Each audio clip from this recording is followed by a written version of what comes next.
आप सुन रहे हैं संपूर्ण दुर्गा सप्तशी अध्याय में 9वां अध्याय। ओम। मैं अर्धनारीश्वर तीन नेत्रों वाले श्री विग्रह की निरंतर शरण लेता हूँ, जिन्होंने स्वर्ण के समान रक्तवर्ण सुंदर रुद्राक्ष की माला गले में पहने, पास अकुंस दंड और वर्द को धारण किए हुए है, जिनके मस्तक पर अर्ध चंद्रमा शोभ्यमान हो रहा है। ओम। राजा बोले, हे भगवान, आपने रक्त बीज के वध से संबंध रखने वाला देवी चरित्र का यह अनोखा महात्म्य मुझे बतलाया। हे मुनिवर, रक्तबीज की मृत्यु के बाद क्रोधित शुंभ निशुंभ महाराक्षसों ने क्या किया, यह मैं आपसे सुनना चाहता हूँ। ऋषि बोले, रक्तबीज के मर जाने एवं युद्ध में अन्य राक्षसों के मारे जाने पर शुंभ निशुंभ का क्रोध बढ़ गया। अपनी भारी सेना का विनाश देखकर निशुंभ के क्रोध का पारा चढ़ गया। फिर दैत्यों के प्रधान सेना को साथ लेकर निशुंभ युद्ध में दौड़ आया। उसके साथ बहुत से बड़े बड़े असुर देवी को मारने के लिए दौड़े। महापराक्रमी शुंभ अपनी सेना सहित चंडिका को मारने के लिए आगे बढ़ा। शुंभ और निशुंभ का देवी से घोर युद्ध होने लगा। दोनों असुर देवी पर इस प्रकार बाणों को फेंकने लगे मानो मेघों से वर्षा हो रही हो। उन दोनों के चलाए हुए बाणों को देवी ने अपने बाणों से काट डाला और अपने शस्त्रों की वर्षा से उन असुरों को चोट पहुंचाई। निशुंभ ने तेज धार वाली तलवार और चमकती हुई ढाल लेकर देवी के श्रेष्ठ वाहन सिंह के मस्तक पर चोट की। अपने वाहन को चोट पहुंचने पर देवी ने शुप्रप नामक बाण से निशुंभ की तलवार काट डाली और उसकी ढाल को, जिसमें 8 चांद जड़े थे, टुकड़े टुकड़े कर दिए। ढाल और तलवार के कट जाने पर निशुंभ ने शक्ति चलाई, परंतु देवी ने अपने चक्र से उस शक्ति के 2 टुकड़े कर दिए। फिर क्या था, राक्षस मारे क्रोध के जल भुन गया और देवी को मारने के लिए उसने शूल फेंका, किंतु देवी ने अपने मुक्के से उसको चूर चूर कर डाला। इसके बाद उसने देवी पर गदा से प्रहार किया। देवी ने त्रिशूल से गदा को भस्म कर डाला। फिर वह फरसा लेकर देवी की ओर लपका। देवी ने अपने तीखे बाणों से उसे धरती पर सुला दिया। अपने भयानक पराक्रमी भाई निशुंभ के मारे जाने पर शुंभ क्रोध में भर गया और देवी अंबिका को मारने के लिए बढ़ा। वह रथ पर बैठा था। उसकी अनुपम बड़ी बड़ी 8 भुजाएं थी, उसमें भयंकर शस्त्र शोभ्यमान थे।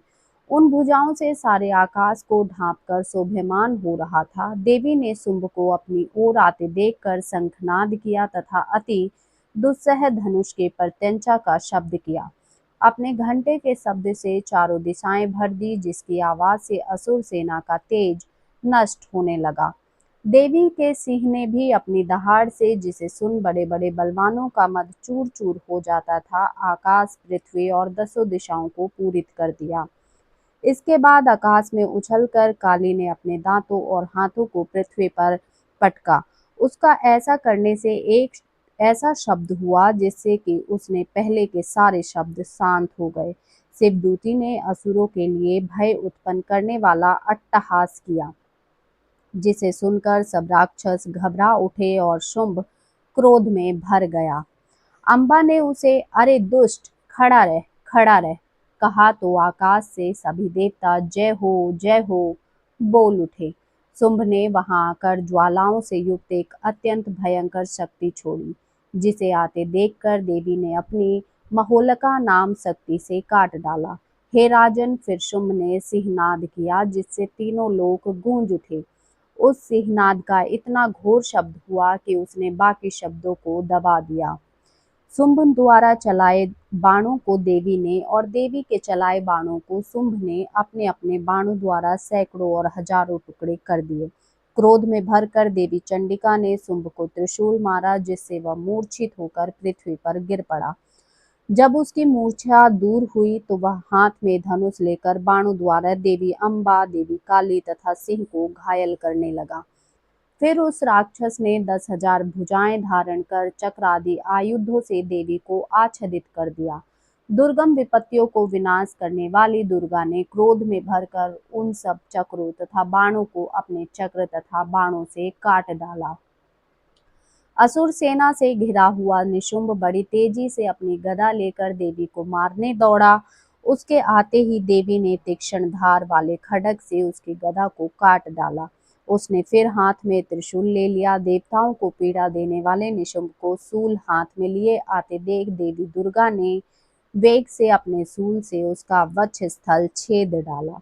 शूल से विदीर्ण हो जाने पर उसकी छाती से एक दूसरा महाबली एवं महापराक्रमी पुरुष खड़ी रहा कहता हुआ निकला।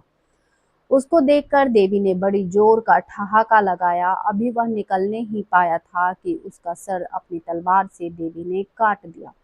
सिर के कटने के साथ ही वह पृथ्वी पर गिर पड़ा। तदंतर सिंह दहाड़ कर असुरों का भक्षण करने लगा और काली तथा शिवदूती भी राक्षसों का रक्त पीने लगी।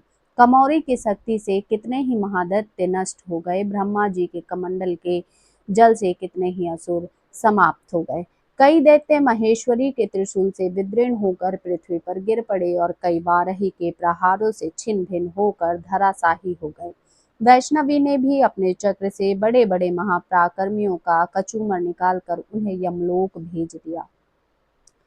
ऐन्द्री के हाथ से छूटे हुए वज्र द्वारा कितने ही राक्षस यमपुरी पहुंच गए। कई दैत्य मारे गए, कई भाग गए, कितने ही काली शिवदूती और सिंह ने भक्षण कर लिए। ओम। अब आप सुनिए 10वां अध्याय।